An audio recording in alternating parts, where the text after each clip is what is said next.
All right. So I had Jeff on the right and Doug on the left. I told you guys I'm going to go over some questions with you: science, religion, what's your beliefs in reality or whatnot. Okay. And I'll give you $5 for the interview, and then most likely we probably won't agree on what I'm coming at you with. But if you can disprove what I say, I'll give you guys each $50. Fair enough? Okay, cool. All right. I'll just go from right to left and answer. Yeah. On a scale of 1 to 10, how open-minded would you say you are? How open-minded? How open-minded would you say you are? 7. 7? About the same. I was going to say 7 too. 7? All right, Yeah. cool. Do you think you should look at both sides in an argument before you make up your mind on what decision's right? Yes. Yup. All right. Do you trust your senses? Oh yeah. Yeah. You do? Do you trust the government? No. Yeah, I'm not sure about that one either. That's a no. I say no. Do you think the majority is always right? No. No. How do you think everything came to be? Do you believe in creationism, the Big Bang, or just don't really have a belief on it? You know, and I'm not really sure. You know, I'm not really sure, but I do kind of have a belief in that everything was created. Like higher power or something? Yeah. All right. What would be your definition of science? Of science? God. I don't know. I mean, that's the study of. I don't know. Study of everything and how things. You think it should be observable, measurable, testable, and repeatable? Science? Yeah. That's the core of it, probably. Science. Yeah. Yeah. I agree on that. All right. Do you think science should ever be a closed book? No. No. What's the difference between a belief and a knowing? A belief and a knowing. A knowing is what I would say is true. A belief is just something that how you feel or how you believe. You know? Yeah, Not necessarily. It might not be right, but that's how you feel. Right, a knowing is more like a fact, and a belief is something that kind of like you wish, you know what I mean? It could be right, could be wrong, but it's not 100% concrete. Right, exactly. Like a knowing, could I say, is like it's a self-evident fact that there's three entities here talking right now. That's a knowing.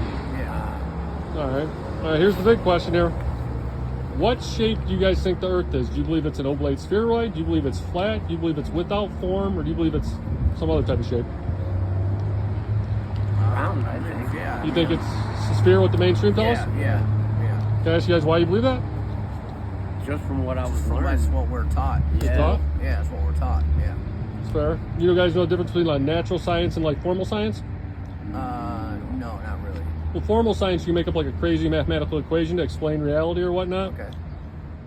And it could line up, and maybe it's true, maybe it's not. Natural science is like what we can use here. Like I can show you like how like a liquid behaves or something like that, or I can show you how I can build cement, or I can, even with electricity, how it runs. We can see it with our eyes firsthand, you know? Yeah. All right. So would you agree, like it's 1,000,000% fact that any liquid will take the shape of its container? Like water? Yeah. 1,000,000% of the time? Yeah. All right, the Earth's covered in over 72% water. If it's a self-evident fact that water will always take the shape of its container and level out, how could the Earth be a sphere? Oh, Yeah. that's a good point. All right. Yeah. All right. Do you guys think we breathe the same stuff in space? Wait, what was that? That we breathe? Like, do you think we breathe the same stuff up in space? No, they need the mask on and stuff, right? Yeah, so they tell us we live in a positive pressure system. They say space is a vacuum. It's as close to a negative pressure system as you can get, pretty much. So it's known through science and application that two opposing pressure systems need a solid separation. So I go to science, they tell me we live in a positive pressure system. Space is a vacuum, negative pressure system.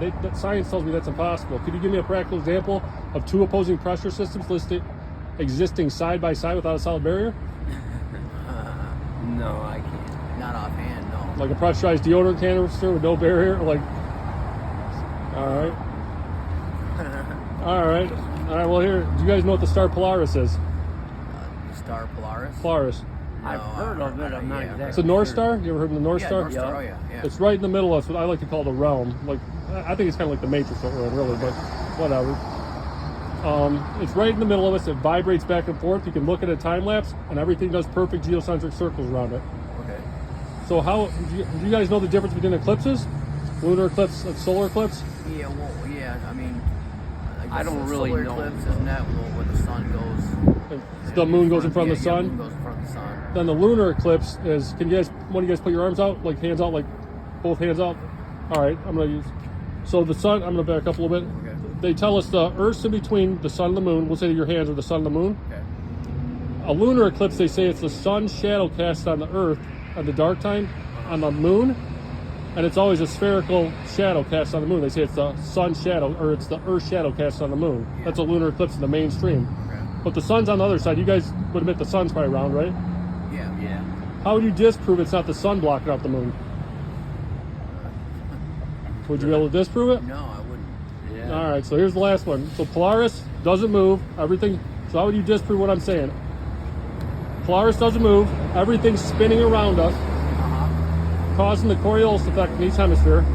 The moon would push the tides. The sun would contract the tides. If you shoot a bullet west when the sun's there, it's going to dip down.